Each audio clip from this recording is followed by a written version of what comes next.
Welcome back. Alright, part 3. We just finished part 2, and I just landed in Florida, and I entered the community. Quick thing about the community, little background history. Mother Elvira is her name. She started the community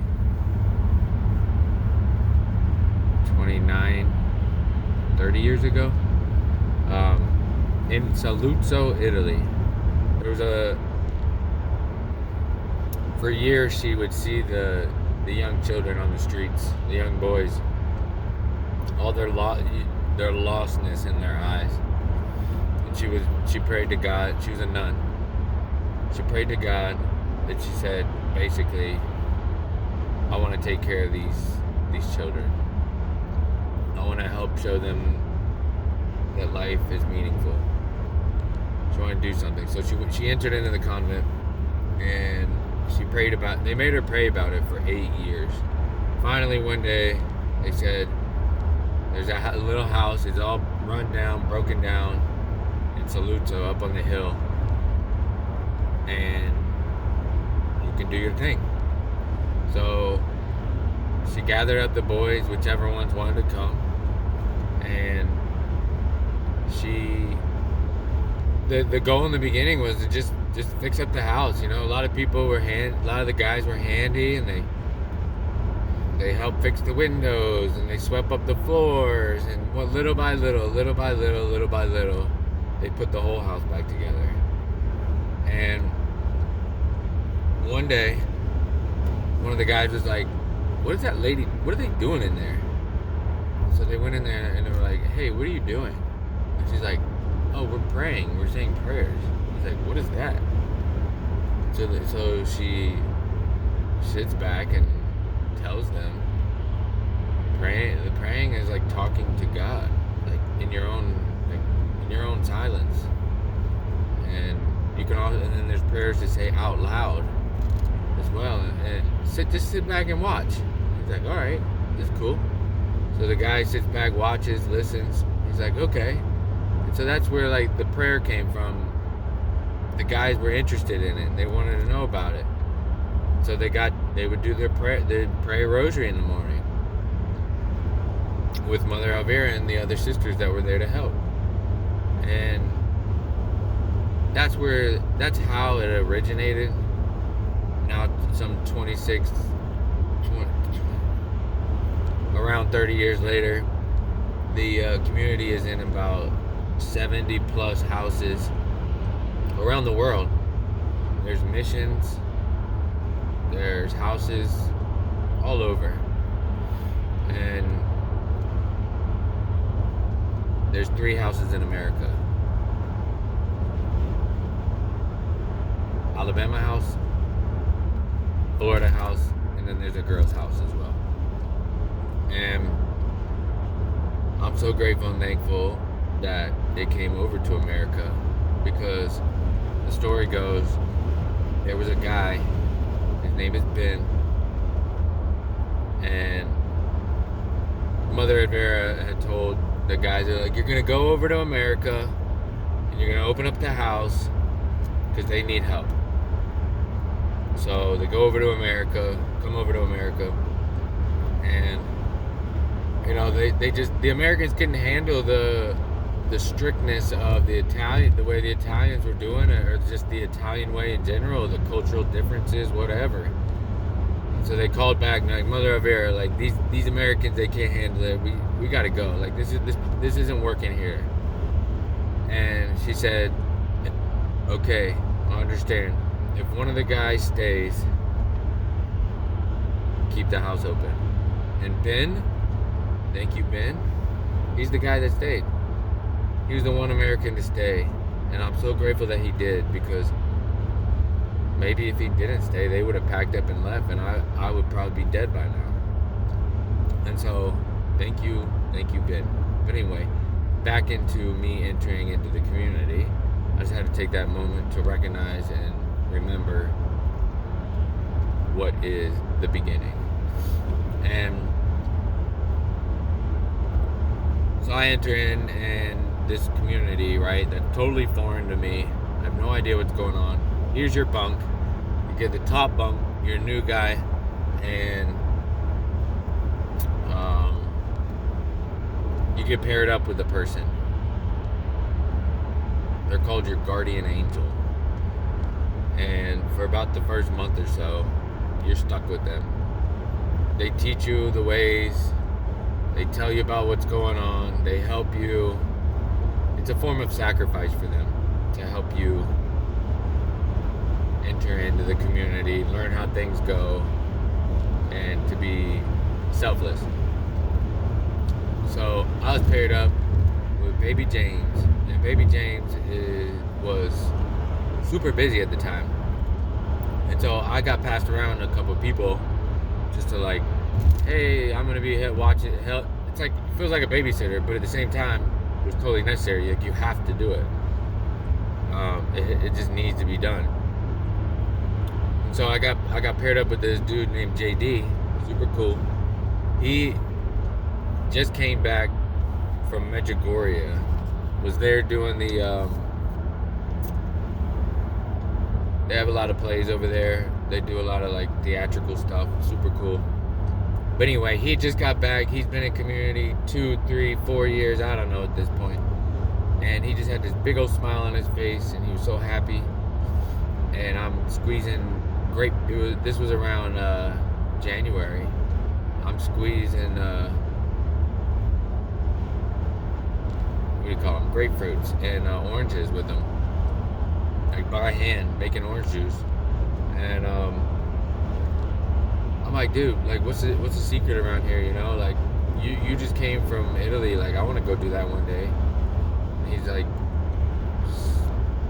keep your head down and stay focused and do what you came here to do. And I always remember that,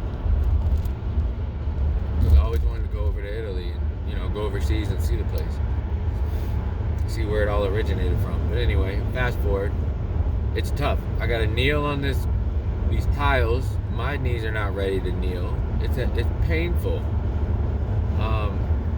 Rosary in the morning, 6 o'clock wake up, 10 minutes to make it to the chapel, pray the first rosary of the day, joyful mysteries, go to breakfast, then you go to work. Work can be anywhere from animals, like you're taking care of the chickens and the pigs. You're in the garden, the wood shop, landscaping. You're in the kitchen. You're on house cleaning. Anything that like a community of 40, around anywhere from 20 to 40 guys can do to sustain themselves. Everything is run off of providence, God's providence, and you don't pay $1 to go there. They accept it. Everything is donation based. God provides all the food, all the cleaning supplies, all the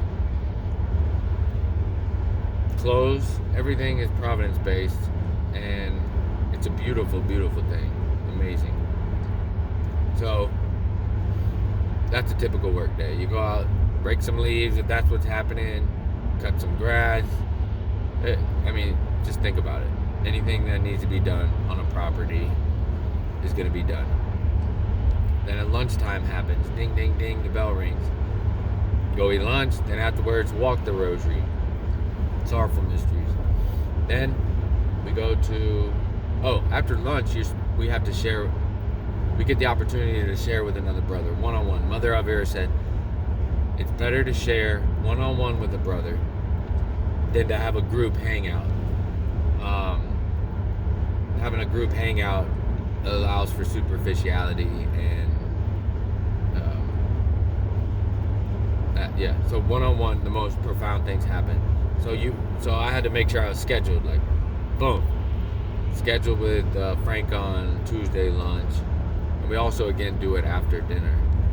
So after our sharing, ding, ding, ding, go back to work, or we pray the rosary, then go back to work. And then around 4, 5, 6 o'clock, you're going to be, around 4 o'clock, you're past the schedule. You'll know what will happen for the rest of the day. And could be anything from you're going to play soccer to you're working late to we have mass to whatever. I mean, really, it's kind of endless of opportunities, but majority of the time, it's like you get done working and you get showered up and make it to the chapel to pray the third rosary of the day, and that's the glorious mysteries. And then after that, you eat dinner, and then you have that sharing I was talking about for another hour.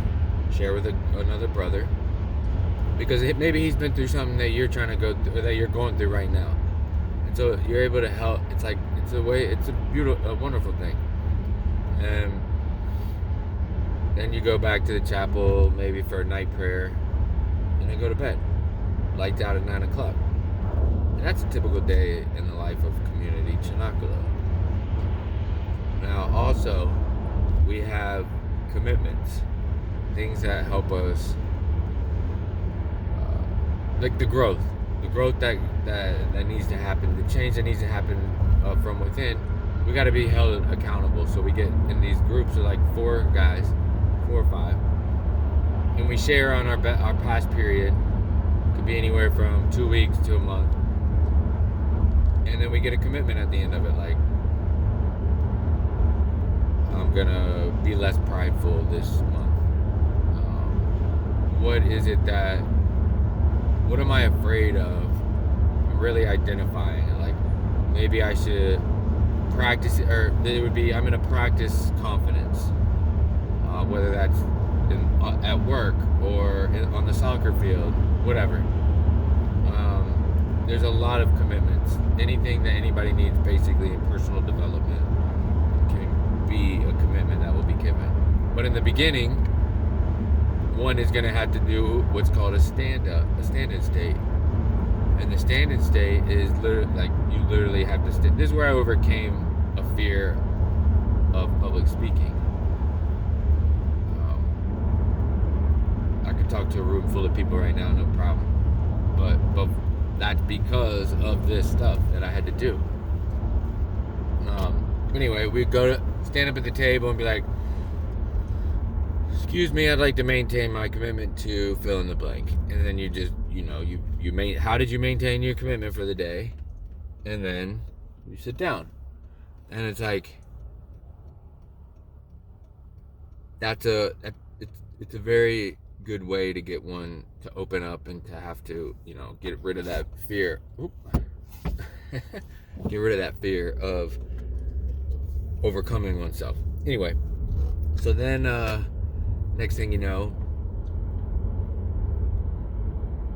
there's another commitment called, what's it called? Word of God.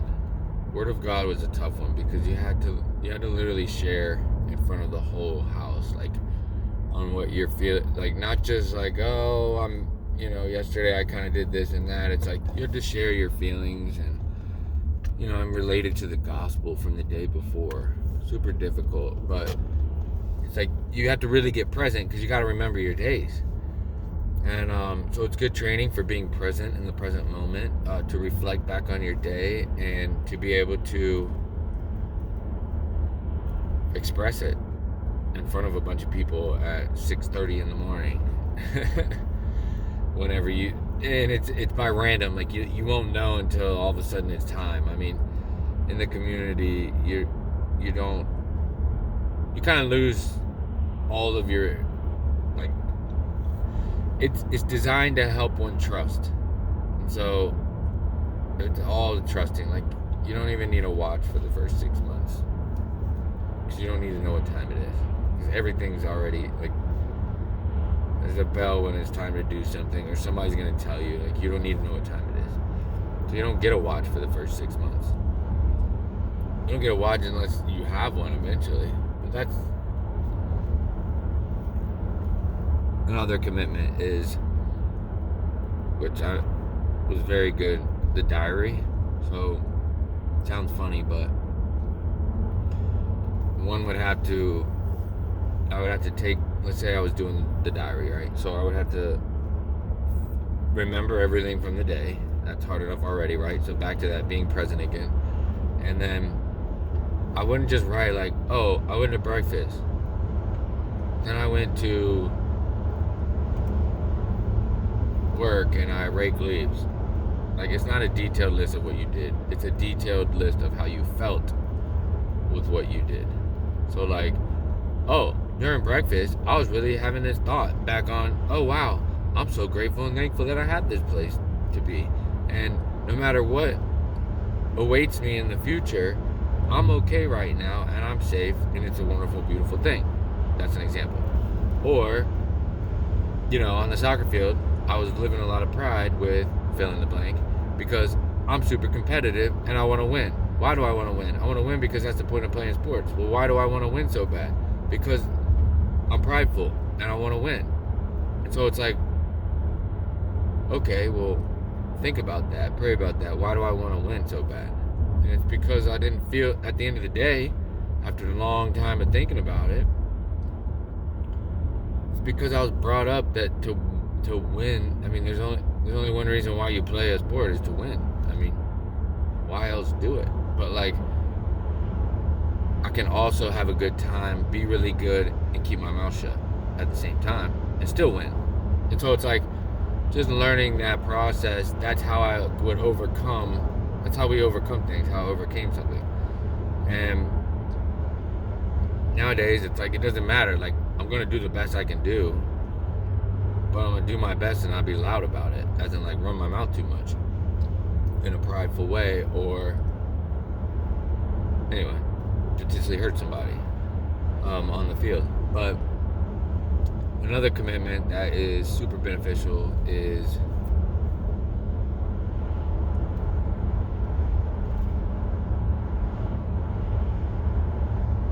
the word of life.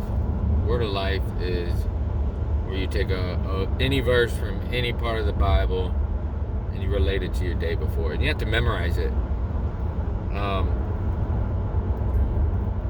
It's a really simple thing. It's like get used to the Bible, like filtering through it, like, what can I find that related to my day before? It gets you thinking, it's a fairly easy, simple commitment. But anyway, that's basically the gist of the community. And I mean, there's so many stories of the community and how beneficial it is, and like, but you'll never really know until you go do it yourself, or if you go and visit. And it has changed my life for the better. It has opened up so many doors, so many eyes. Like, I'm so grateful and thankful for the opportunity to have made it through the community. I went for 3 years. The first year is for the mind, first year is for the body, third year for the soul. First year is for me, because everybody has to help me in the beginning because I'm completely broken. Second year is for others, kind of work with each other. And then the third year is to give back the knowledge and wisdom that was understood to the new guys coming in. It's a phenomenal program, and it's free. Like, if you haven't heard of it, go look it up. Community Chinakalo. And if you know of anybody struggling, or you're struggling yourself, give Albino a call and tell him you're ready. And you might have to call a few times, but that's okay. Keep calling until he answers. And go do it. Change your life, because I know from personal experience that life is miserable. It's terrible. It may seem fun for a while, it may seem great, and you feel trapped, but one day that door's gonna close and you'll be trapped inside. And I want better for you, and I hope you can I hope you have the strength to overcome it and do it. And in the next video 4, I'm gonna just briefly talk about where I am right now, like what's going on. Thank you.